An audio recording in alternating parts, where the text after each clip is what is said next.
Yeah. If you're having really scary nightmares, and in particular, if you're having recurrent, repetitive nightmares, it's really an SOS from your unconscious saying something is out of balance in your life. Something is not stabilized. Something is not fully metabolized that you went through, that you are going through, that happened to you, and your system is out of balance.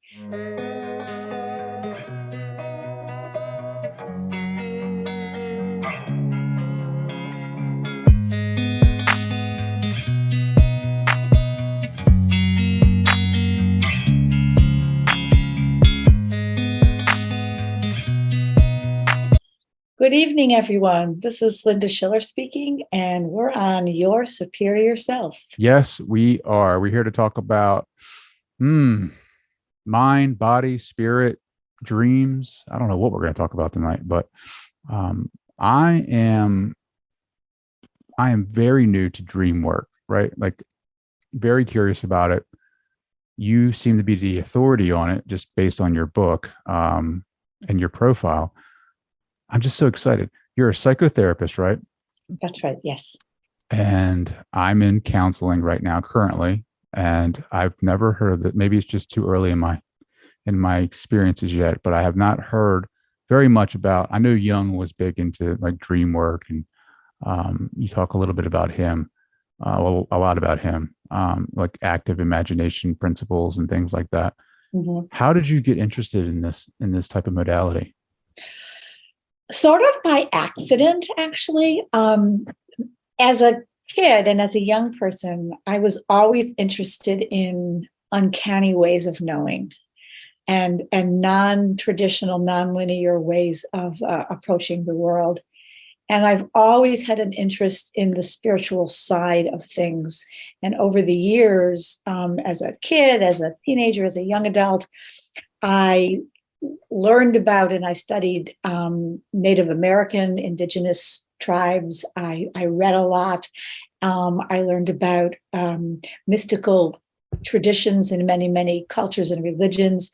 And particularly, I did a deep dive and still do into Kabbalah.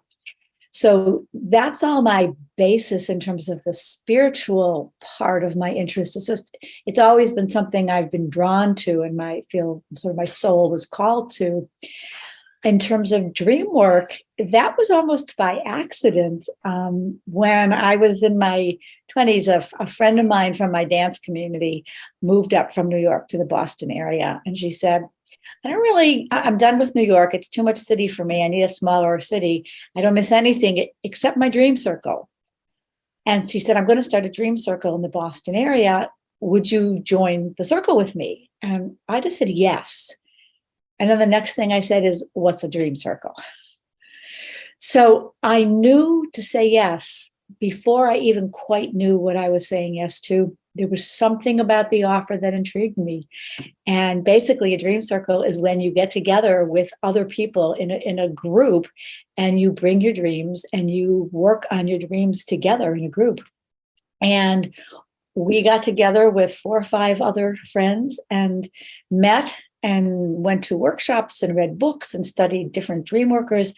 And I've been in that dream group for 40 years now. And then over the years, expanded my own personal interest in dream work to my professional work as well, and began incorporating it into my work with clients and teaching others how to do dream work, and ultimately writing a couple of books. Well, this book is very thick. PTS Dreams: Transform Your Nightmares from Trauma Through Healing Dream Work. I have to admit, and I'm probably not alone, right? Like dreams throw me off big time because they're so subjective. They're so abstract. Sometimes they don't even make sense. Like I guess that's where the groups come into play, right? To kind of walk you through that. How do you interpret dreams though, right? Like, do you have like, I'm assuming you have a lot of experience in this now. So like you can probably see the patterns in someone's dreams. Is there patterns that you can pull from, I guess is the first question. Great. So you just asked me about 3 or 4 questions, and let me which is totally fine. Let me back up and say, when I work with someone to help them understand their dreams, the first thing is I don't interpret them for somebody else. I don't even really use that word. In modern dream work today, we talk about dream work as opposed to dream interpretation, which is sort of the old, not just old style in terms of a Freudian approach, but ancient in terms of the prophets and the seers and the mystics of ancient mystical and spiritual traditions. You know, the most esteemed people in their tribe or in their group would be the strong dreamers and the ones that could understand and interpret, read the signs and interpret the dreams. But what we do today is we work together to find your particular personal meaning in that array of symbols and metaphors and weird stuff that's in your dream. So the ultimate authority of what a dream means is always in the dreamer, him or herself. So if we were going to work on a dream, I might ask you questions, I might have associations, I might help you look in certain directions, I might have ideas, but I'm not going to tell you this means that. I'm going to help you discover for yourself. And dreams have multiple simultaneously true layers of meaning. So there's one layer that's sort of a literal interpretation, using the word, a literal meaning of the dream. And then as you work with the dream, it's like peeling back the layers of an onion. And under each layer is another layer of meaning and another layer of meaning and another layer of meaning, some of which might have to do with simply like a rinsing out of the day, you know, you sort of processing what happened yesterday and the day before. And then you get into the layers of associations and things that remind you of something else. That would be the second layer. And then the third layer is looking at the dream for what are the metaphors? What are the symbols? What is the particular meaning for you if you're dreaming of a shooting star? What does that mean to you in your life? It might be different than what it might mean to me in my life. So if we both had the same dream, it might mean something different to each of us because we have different associations to it. And then the deepest layer of the dream would be the transpersonal layer, where not only can we dream for ourselves, but we can dream for other people, we can dream for the planet.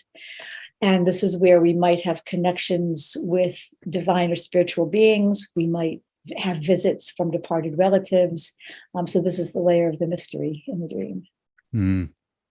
Wow. Yeah.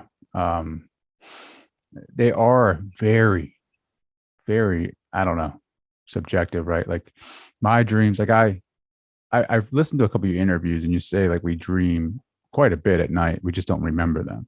Right.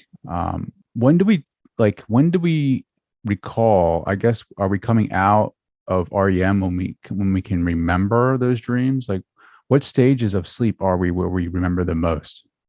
That's exactly right.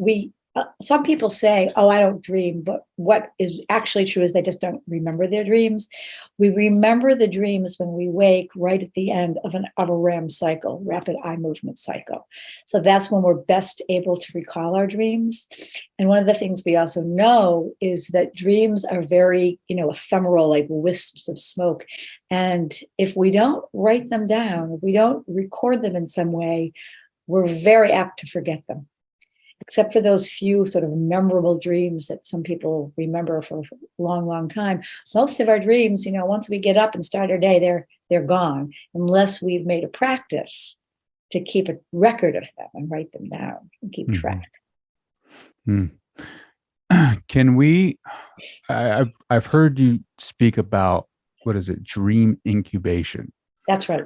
Is that where we can tap into a different part of ourselves and find answers?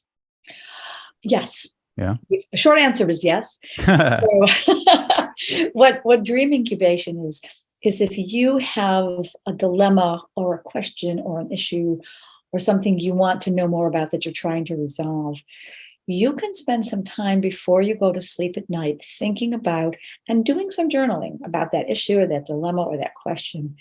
Try to end your journaling with as clear a question as you can and put a date on it.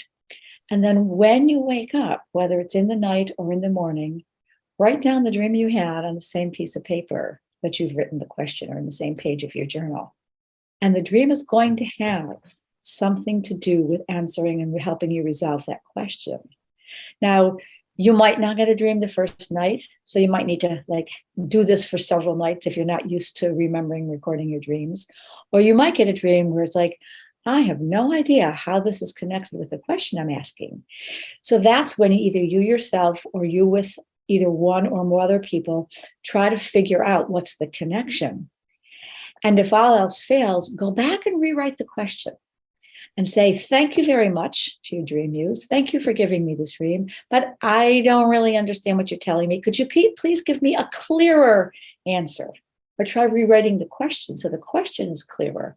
And if you keep at it, you will get great clarity about what it is you're looking for. Who's listening, right? Like, who are we asking this question to? That's an excellent question. I'm going to play interviewer back. Who do you think? I see, like, as an interviewer, I know what you're doing. I was a college professor at group work for years, so I've done this. I know what you're doing. But the answer is, right, depends on what your belief system is. Yeah. Right. Yeah. We're asking our unconscious.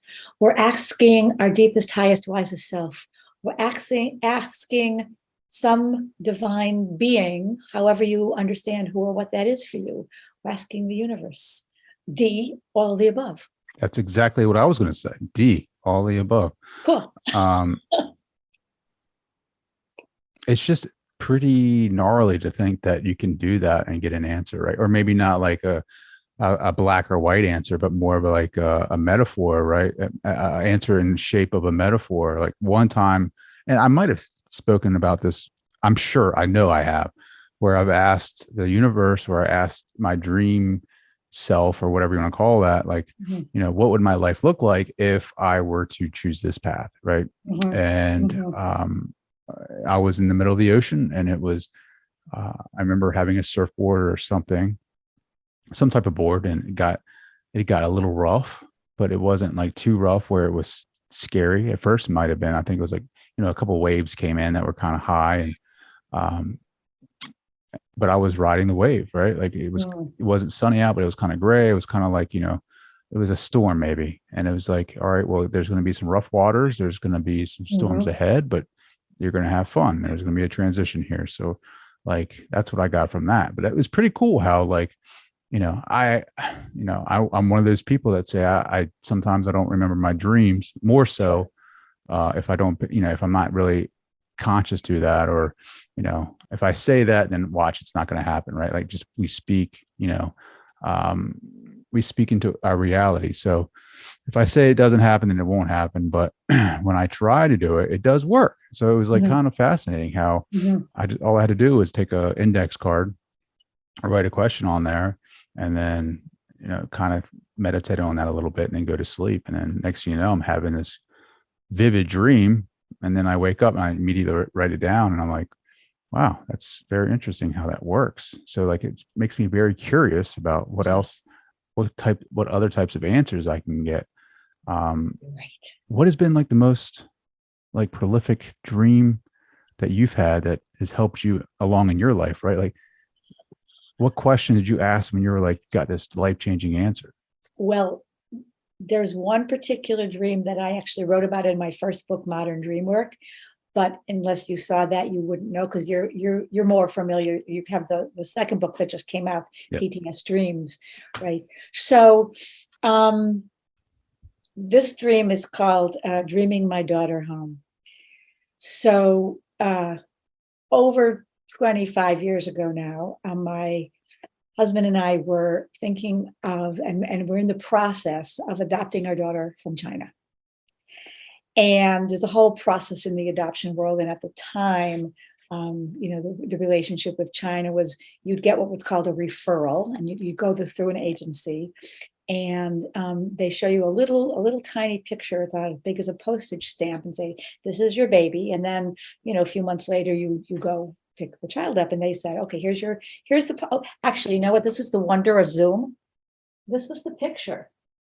This was the picture we got sent in the mail. It's awesome. Yeah. Wow. And they said she's about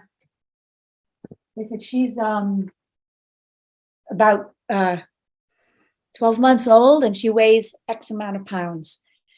And so they, oh, first of all, we were hoping for a younger baby because we wanted her to have been in the orphanage for a shorter amount of time rather than longer. And then we also heard when they gave us the weight, that was about the normal weight of a 6-month-old, not a 12-month-old. So we were like, oh, that doesn't sound like a healthy baby. So we were having a dilemma. Is this our daughter? Is this not our daughter? What should we do? So my husband and I exchanged glances, and he knows where I'm going with this. So I asked the director of the adoption agency. I said, "Can I go home and dream on it tonight? I want to make sure that this is the right match. That this is our daughter." So she said, "Yes, but we have to really know, by tomorrow, because if not, then we'll find you another baby, and this baby will stay there until someone else adopts her." So this is a pretty big decision. It's not as big as it gets for a dream. So I had a lot riding on it. So I went home that night and I wrote in my journal, and I wrote something like, I need to know clearly and explicitly, where I can understand it right away, not too much metaphor here, is this our daughter? So that's the setup. Every dream is contextualized in the context of the person's life. So I'll tell you a little bit of context, and then you will get exactly what the meaning of the dream is the same way I did. The context was that my mother-in-law had given us a garden shed to keep our gardening tools in the year before. And when the guy came to put the garden shed in, we're on a hill. And so we have an above ground deck, and it didn't quite fit under the deck where we were putting it. But he said, "Oh, no worries. I can just dig down. We'll put in a foundation and the shed will fit then." And he did, and the shed fit. So that's the background. That's the context of the dream. So I'm sleeping through the night. I wake up a few times. No dream, no dream. It's like, come on, I gotta have a dream tonight. So about 7 a.m, I woke up. This was my dream. The dream was, we got a gardening shed. It was a little bit bigger than we thought, but it fit just fine. And that was it. Our daughter was a little bit older, a little bit bigger than we thought, but she fit just fine. Wow. And then we went on and brought her home. And now today, she's actually in graduate school studying social work. Just like Mama Bear. Which was totally a shock to me. Actually, that wasn't what she did her undergrad on. She did her undergrad in healthcare admin. Is she going to go into Dreamwork too? Probably not. No. But who knows? Who knows where? Who knows? It's her life. She'll get to decide. Sure. Yeah, that's amazing. Do you usually get answers like that? Like, no, that quickly? I mean, first of all, I had so much writing on it, and I was super, super, super clear about my question. And I was a little like bossy with my dream muse that night. And I said, you really have to come through and you really have to be clear. But I don't usually do that. And most people don't, unless, if the stakes are high enough, you can. So usually I don't have a question that's quite so concrete and needing to be answered in quite that way. Mm-hmm. Yeah, because I feel like if you're trying to force it, it's just not going to come, or it's, you know what I mean? Like, I feel like whenever I try to force things, it just isn't as I guess, clear. Sometimes the answers to our questions or our dilemmas have to come through in the fullness of time. So we can't push the envelope faster than what we say in IFS, which is internal family systems, which is a form of therapeutic intervention. We can only go as fast as the slowest part of us can keep up. Ooh. Ooh. So that goes for remembering or getting answers from your dreams. And it also goes in particular when we're working with nightmares to take it slow and careful so we're not overloading any of the parts that are scared. What can nightmares tell us about ourselves, right? Like, I know that they're scary, right? But do they give us a deeper dive into who we are? Yeah.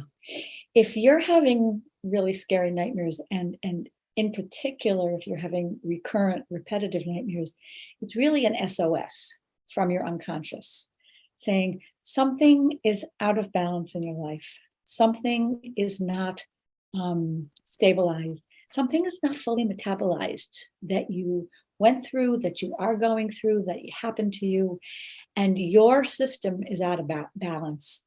And so the nightmare comes to give us a heads up with information. Hey, there's something you need to know and or do in order to get your system into balance. And the nightmare comes to give us the information to say this way to do your work. I get a lot of nightmares where I'm either being chased or scared, right? Like, and I wake up, like somebody grabs me and then I wake up. Like, I know recently, before I had COVID, like maybe a month and a half ago, it was, I remember it vividly where we were at our old house, same town, but just old, we lived in townhouses. And my youngest daughter was there, who was not born yet when we lived there, and my wife. And we were kind of like walking around the rear. So we had to go like 3 or 4 houses to go around to the backyard. And there was this dark figure there.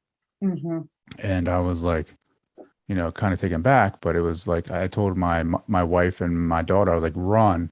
And like, I dive into this black figure. Like, it was like, you couldn't see anything, but it was just like a very negative image. Like, you can just feel that sense of negativity in it.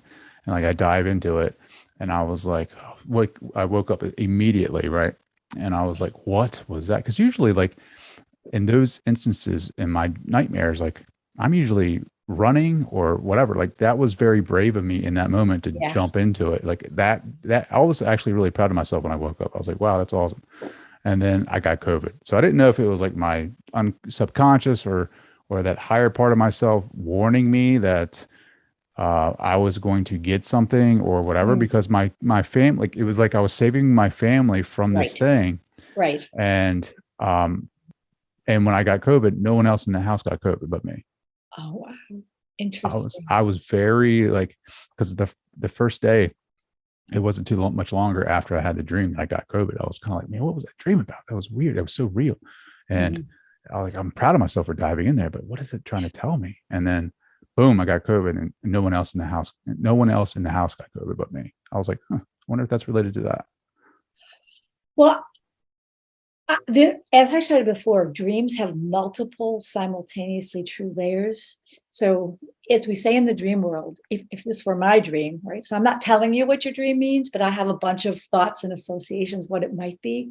So one layer is that you had what we call a prodromal dream, which is a medical alert dream.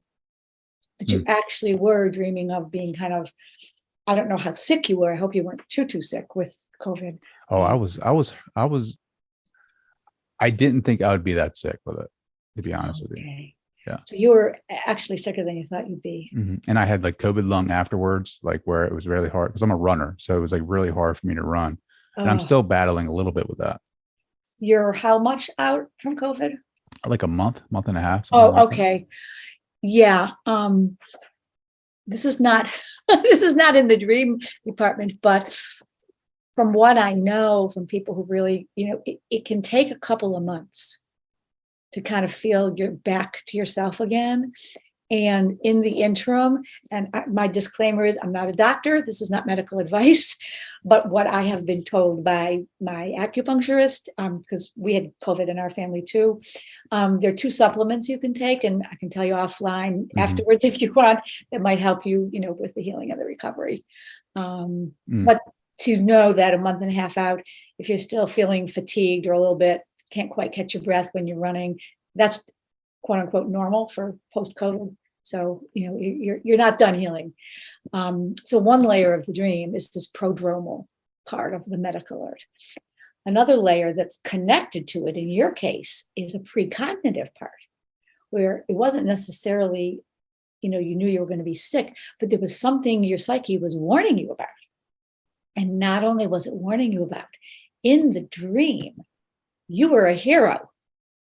right? Mm-hmm. You stood up, not just stood up, but you actually ran toward this dark, shadowy figure in order to protect your family. Mm-hmm. So in the dream, whatever else was going on, you had an experience of, you really rose to the occasion to be the protector of your family, which is a lovely thing to know that you can do even in the face of fear, because that sounds scary, the Yeah. dream. Yeah. Yeah. And then the last piece that I would say about that dream is there's a whole large piece of work with nightmares called shadow work. And so you literally had a dark, shadowy figure in your dream. So when someone is dealing with, either in your case, it was pretty literal, and sometimes the shadow was more metaphorical, but there's another layer in which you can ask yourself, what is the darker shadow side of me that up until now I haven't wanted to face, or I haven't been able to look at, or that's kind of been haunting me in some way? And you dove right in. Mm-hmm. So you may or may not know what that shadow is in your life, but what I'm hearing is you are more than ready to deal with it and come to terms with it, because you just dove right in your dream. Well, I could tell everyone listening, this is the first time that's ever happened, because like whenever there's a shadow or like, it's always like they're sneaking up on you almost. Like it's like you're in the middle of a dream and all of a sudden, bam, there's this shadowy thing and they grab you. And it's like, I immediately wake up out of that dream. And it's like, it's always happened like that. This is the first time that I've ever like thrown myself at it Mhm. ever. So the pattern that you've experienced of something's chasing you or grabbing you, and then you wake up in fear, the pattern already began to shift Hmm. spontaneously in your dream. So somehow, whatever you are or aren't doing in your life, the same or different than before, something has begun to shift in how you're dealing with this thing, whatever it is that's been chasing you for a long time. So the next steps, should you want to work with the shadow more, are a couple things. Either in writing or incubating a dream. If we want to look at active imagination, rather than in this particular dream diving into the shadow, for example, because then you kind of get subsumed, you protect your family, but you still don't know who or what it is, right? So maybe you do some active imagination work where you get your family to safety, but you get some kind of a protective barrier between you and the dark figure so that you're safe, right? The essence of the Gaia method that I describe in the book, there's two parts. And the first part is, first get all the resources you need to be safe. And then you can go back into the dream and deal with the things you were scared of from a safe place. So once you have your posse of protective people or figures or divine figures, and or a bubble of light, and or a plexiglass wall between you and the shadow, whatever it is, then you can dialogue with it. Hmm. Find out who or what this thing is that's been following you around, and see what it has to say.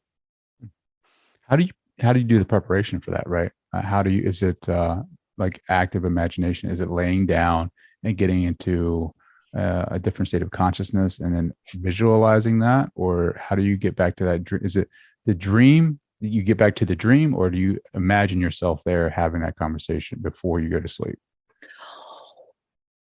If it's a scary, repetitive nightmare like you've been having, what I would encourage people to do is really to use the Gaia method that I describe in the book. And there's a part one, and then a bridge, and then part two. And part one, the whole method has sort of two legs to it. And one leg is based in Jungian active imagination approach. So it's based on this ability to go in and interact with your dream. And the other leg of the approach is based on best practice trauma treatment. That really allows us to be in a safe place and be protected before we go into the belly of the beast, if you will, before we confront or deal with the things that have been terrifying for us. Because we don't want to re-traumatize ourselves. We don't want to scare ourselves so much that we have to run again. So part one is, while you're awake, gather protective people around you in your imagination, in your mind's eye, right? So I don't know if you want me to ask you the questions now. Sure. Ask the question. Let's go. So if you were going to face this shadow figure in your active imagination and you wanted to be really, really safe and protected so no harm could come to you before you did that, sky's the limit. Who and what would you bring in with you Who and what? before addressing the dream? Oh, it sounds silly, but I'd definitely bring in a sword. I don't know why. I don't know why, but I would bring in a sword and probably like some spiritual teachers, I guess, that have been very significant in my development, right? Absolutely. So I'm trying to think of who. Definitely, I have a deep connection with Jesus, right? Like he is my protector, Archangel Michael. I guess that's where the sword comes from, like my visualization of him, maybe. And then like, all of the other teachers that I've had as far as that make me feel secure and just in my spirituality. Like, I love Wayne Dyer. Do I bring Wayne into this? I don't know. Maybe he can help me out, but because he is he has a background in psychology, but I would probably start if I'm going with my main man Jesus, it's going to be Jesus, just because I feel like he's probably the most efficient as far as protection. So totally bring your main man Jesus and feel free to have as big or small a posse of protectors and guides as you need or want. You can bring Michael in with or without his sword. You can bring Wayne Dyer just in case, if you're not sure if you need him or not, but bring him along. Why not? And so you'll gather these people around you. And if you're bringing a sword, when someone wants to bring a weapon into the dream with them, they always want to caution you first to be very, very careful before using a weapon, because you don't want to kill off a scary figure before you find out who they are and why they've been following you, because they might just be trying to give you a gift. They might have information you need. So you don't want to kill them off before you get the information or the gift or the message that they've actually come to give you. So this might be the sword of truth as opposed to a killing sword. But if you're going to bring a sword, or a lightsaber. A sword of light. Okay. So the sword of light can help you shine light in the darkness, which might be a wonderful thing to have when you're confronting a dark and shadowy figure. Great. I love it. So once you gather all that stuff around you, the next part of the method is with all your protections that you've gathered. And some people bring their parents or their partners or their pets or departed relatives. A little girl that I worked with brought Mary Poppins with her because she said Mary Poppins is the best protector. Another, a man I worked with about your age, he said, I'm bringing Gandalf with me from Lord of the Rings, the wizard. So you shall not pass. Pardon? You shall not pass. Isn't that what he says? Among other things, yeah. Yeah. So then the next step is with all of your protectors, you peek inside the dream to see if there's anything there that is a resource or a safety or protection that you might have forgot to mention or you might not have noticed the first time through the dream. So I would ask someone to do that. And then once you have all your resources that you've gathered from outside the dream and any, if there are any from inside, then you can go into the dream in a safe and protected way and talk with that dark figure and talk with that shadow or talk with that monster and see what's the information that they have for you. Have you ever experienced that before? Like, have you talked to the shadow and was great knowledge,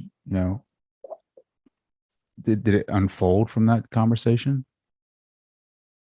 It's a really, really good question. I don't know if anyone ever asked me that question before. So good. As a gentleman from Australia said to me the other day who was interviewing me, he said, good on you. So I say, good on you. Off the top of my head, I'm not remembering a personal shadow that sort of tracked me through my dreams. But I have an interesting connection where I was working with someone who was dealing with a vampire in their dream. And this vampire was a reoccurring figure. And we did a bunch of dream work, and it was a really, really sort of scary, evil person. And this is someone who was a close friend and colleague of mine in the dream world. And I was sort of doing some dream work with him. And that night, I dreamt his evil entity into my dream.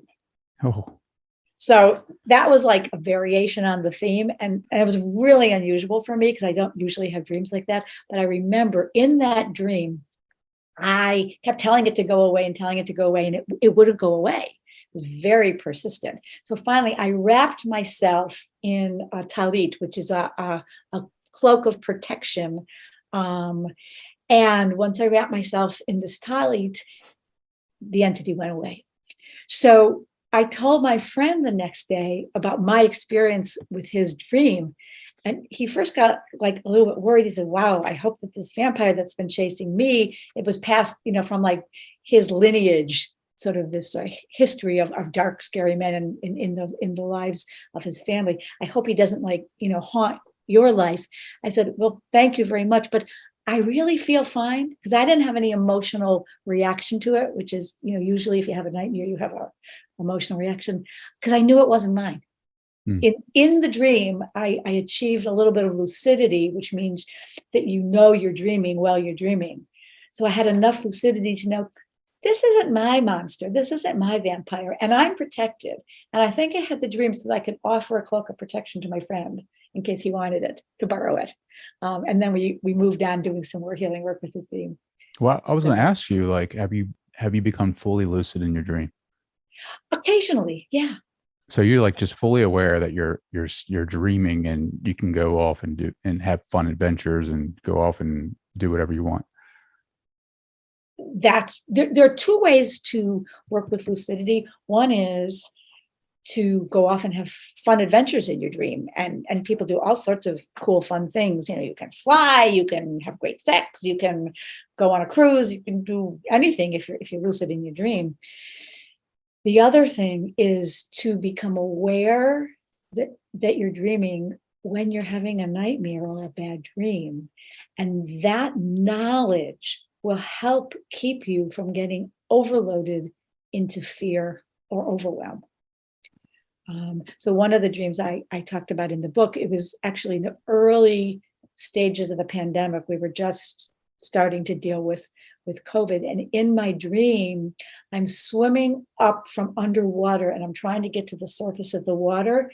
And I'm not sure if I'm going to make it, if I'm going to be able to, crest the surface and catch a breath before I drowned. But at some point I became lucid and I said, oh, this is a dream. So I can do whatever I want in the dream. So in my dream, I just imagined that I had plenty of air and I would easily make it to the surface of the water and not drown and be able to catch my breath. And I did.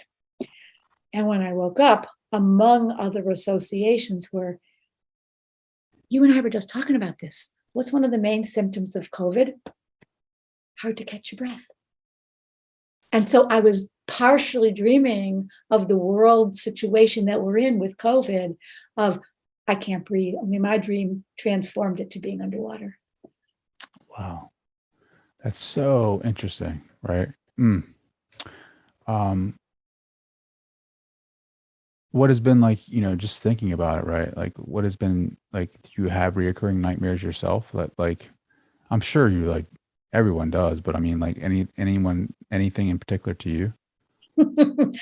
So I'm fortunate.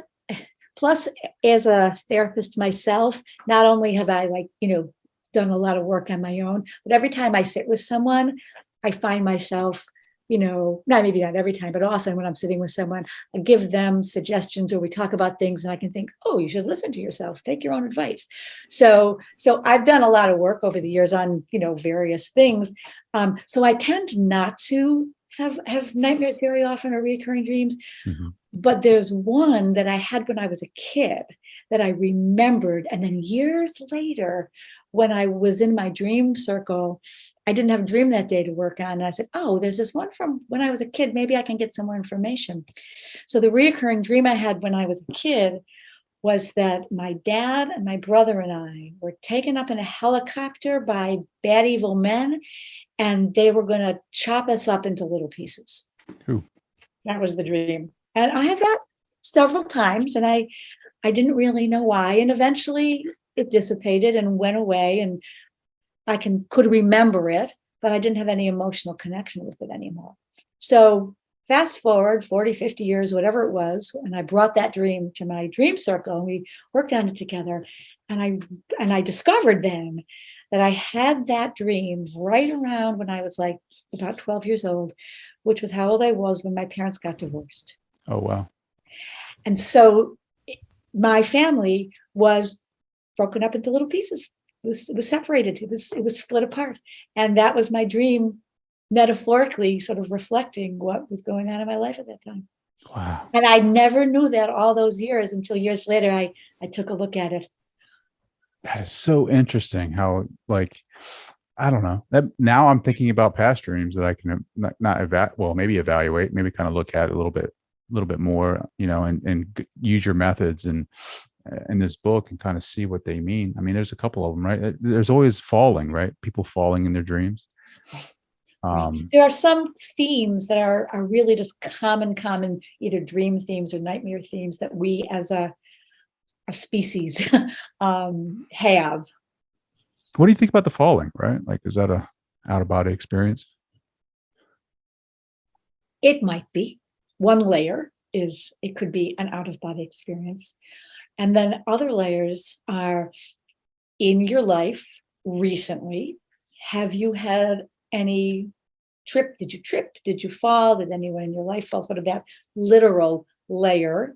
Are you worried about falling? Do you have a fear of heights? And then the next layer is, I would ask, and this is the most common one, if you were to free associate to what does it mean to fall? When you think about falling, what's your association? I don't know if you want to answer that or not, but. For me, falling, what does falling mean for me? Falling means no control.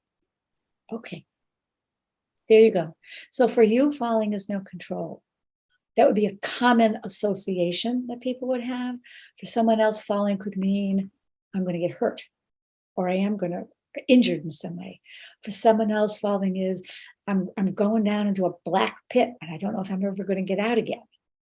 And then we think of, so if any of those resonate in you, it's like, oh yeah, there's like this frisson of aha.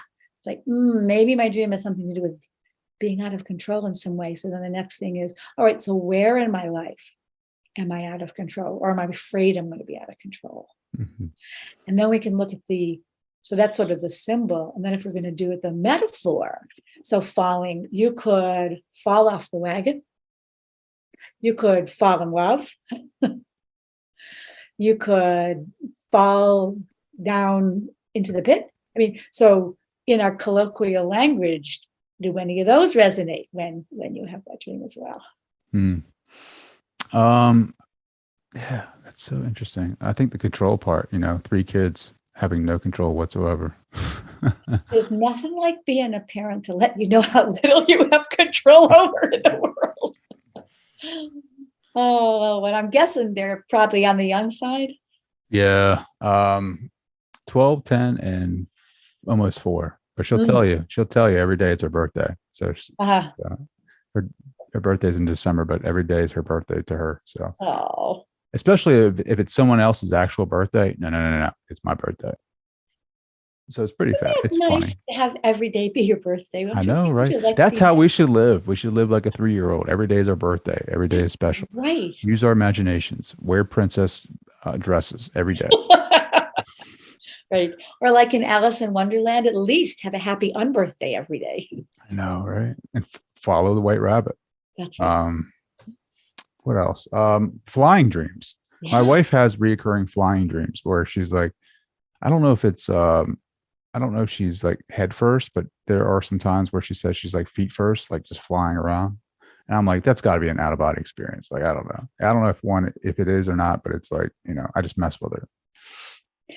So there are two narratives to think about in any dream. One is the story of the dream itself, what's happening in the dream. And then the other is the emotional narrative. That's the difference between a dream and a nightmare. So if your wife is flying around and she's having a grand time, then she could be having an out of body experience. She could be having a spiritual experience. She could be just having fun. But if she's scared flying around, then that's a different dream, right? Sure. That's more of a nightmare than a fun dream. Mm-hmm. Out of body experiences, though, are they sort of like, have you had one? Do you know people that have had them? Are they similar to dream states in that sense of that's how they present themselves, like kind of like misty and cloudy kind of experiences? Or Some people have out of body experiences where it's sort of misty and cloudy, the way you're saying, or kind of fuzzy. Some people it's crystal clear.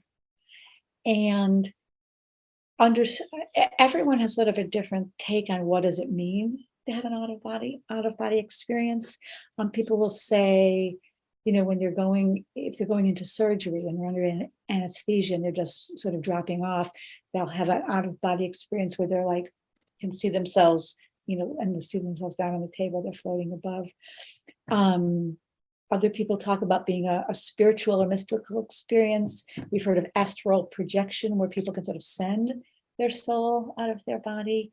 In the case of nightmares and trauma, when someone has experienced traumatic event, they often can, particularly if it was repetitive and they were really trapped, they can dissociate to literally sort of separate themselves into parts. And then they have that out of body experience where it's like a soul shattering experience. And then they need to reconnect and re-invite their soul back into their body that has become fragmented. And that's what a lot of shamans do, is they help with soul retrieval. If people have had terrifying experiences, they need to re-ensoul their bodies and bring the pieces back together again. So sometimes out of body experiences can be very positive and informative and a connection with the divine. And sometimes they can be a symbol of there's a fragmented self that you need to reconnect and rewhole into a being. Mhm. What are your thoughts on that we leave our bodies every night when we sleep?